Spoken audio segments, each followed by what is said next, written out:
le Saint-Esprit a été envoyé. Il y a plusieurs raisons cela. La première raison est de nous faire recevoir la vie de l'Esprit, c'est de nous faire obtenir celle qui est céleste, la vie qui appartient à Dieu et au Christ.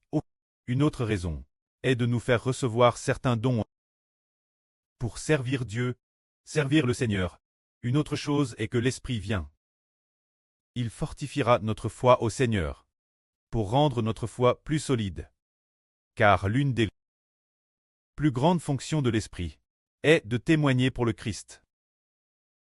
L'Esprit vient, il va témoigner pour le Seigneur Christ, pour nous faire comprendre que Jésus est vraiment le Seigneur. Tout comme la Pentecôte. En l'an 33 du premier cycle, le jour de la Pentecôte, un groupe d'apôtres et de disciples priait dans une pièce. Il y avait peut-être plus de 100 personnes. Après avoir prié, le Saint-Esprit est descendu et dans un groupe de frères et sœurs. L'Esprit était comme des flammes sur le front de chacun d'eux. Alors chacun a pu parler les langues de diverses nations et ethnies, parlant des langues étrangères.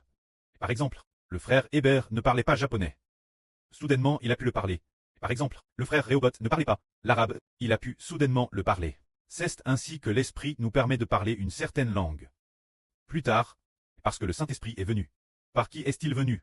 Il est venu par le Seigneur Jésus-Christ. Alors ce jour, Pierre a témoigné en disant « Nous possédons ce don du Saint-Esprit, de parler les langues de divers pays et groupes ethniques. Cette cause du Christ. Cela a justement accompli ce que disait le livre du prophète Joël de l'Antiquité, que le Saint-Esprit serait répandu. Alors quand le Saint-Esprit a été répandu, les gens ont cru que Jésus baptisait vraiment les gens du Saint-Esprit. Ainsi, la foi des gens au Seigneur Jésus est devenue plus solide. Et comme le Seigneur l'a dit, l'Esprit vous fera demeurer pleinement dans la vérité, c'est-à-dire que l'Esprit nous rend plus imbranlables dans notre foi au Seigneur Jésus. L'époque, le Seigneur Jésus-Christ s'est fait homme, bien que ces 12 apôtres fussent ses témoins. La foi de ces apôtres n'était pas solide. Avant que le Seigneur ne soit sacrifié. Avant que le Seigneur ne soit sacrifié. Beaucoup de gens, quant aux 12 apôtres d'abord, Judas Iscariote ne croyait certainement pas. Et certains autres apôtres ne croyaient pas non plus. Ils aussi. Ils croyaient que Jésus était un prophète, mais ne pouvaient pas croire qu'il était le Rédempteur. Ne pouvaient pas croire que Jésus était le Christ, le Fils de Dieu. D'un point de vue d'affection, ils suivaient le Seigneur avec scepticisme. Mais quand le Seigneur a tué, accomplissant les prophéties bibliques, et avant que Judas Iscariote n'ait trahi le Seigneur, le Seigneur a dit « L'un de vous me trahira. Quand cela arrivera, vous saurez que je suis celui que j'ai dit très quand les choses se sont accomplies. Vous avez cru que je suis celui que j'ai dit très plus tard, Judas Iscariote a en effet trahi le Seigneur.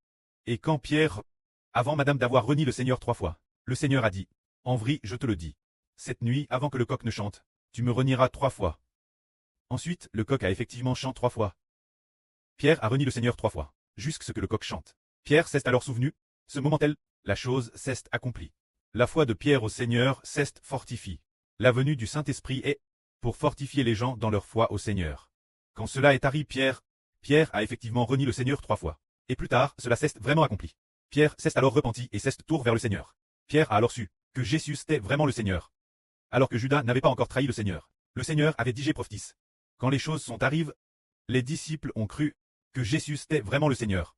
Le Seigneur n'avait pas tué, qu'il avait dit prophétise qu'il serait tué le jour de la Pâque. Et le Seigneur a encore prophétisé en disant 3 jours, ressuscité après 3 jours, ressuscité le 3e jour. Cela s'est effectivement accompli. Les disciples ont alors cru. Alors qui a fait comprendre tout cela au Seigneur? C'est l'Esprit du prêtre. Qui a fait savoir au Seigneur tout ce que le prêtre céleste allait faire? Qui a prophétisé que Pierre renierait le Seigneur 3 fois? Qui a prédestiné cela? C'est Dieu qui a prédestiné le reniement de Pierre par 3 fois. Qui a encore prédestiné la trahison de Judas l'Iscariote? C'est le prêtre céleste Jéhovah qui a prédestiné cela. Et qui a encore prédestiné la mort du Seigneur et sa résurrection le 3e jour? C'est le prêtre céleste Jéhovah. C'est pourquoi, quand tout ce qui n'était pas encore arrive, est prophétisé puis s'accomplit. Nous savons que c'est bien Dieu Jéhovah qui est dans le Seigneur. Alors quand le Saint-Esprit vient, le Saint-Esprit prophétisera aussi les choses venir.